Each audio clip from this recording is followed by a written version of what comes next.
আজ আমরা পটলের এমন একটা রেসিপি বানাবো যেটা বাচ্চারাও খাবে খুব খুশি হয়ে। কি করবেন, প্রথমে পটলকে ভালো করে ধুয়ে জলটা শুকিয়ে নেবেন। তারপরে মাঝামাঝি এইভাবে একটা ফালি দিয়ে নেবেন। এবার ভেতরে যে বীজগুলো থাকে পটলের, সেটা আমরা একটা চাকু বা চামচের সাহায্যে বার করে নেব।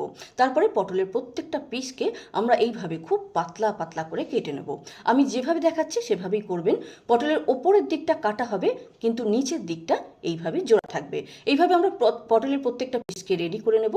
তারপরে একটা পাত্রে পরিমাণ মতো বেসন নেব, মেশাবো চাল গুঁড়ি, নুন, হলুদ, লাল লঙ্কার গুঁড়ো, জোয়ান এবং তেল। তারপরে সব কিছু মিক্স করে অল্প অল্প জল দিয়ে আমরা একটা গাঢ় গাঢ় ব্যাটার তৈরি করে নেব। এবার এই ব্যাটারে আমরা পটলের পিসগুলোকে দুটো পিঠ উল্টে পাল্টে ভালো করে কোট করে নেব।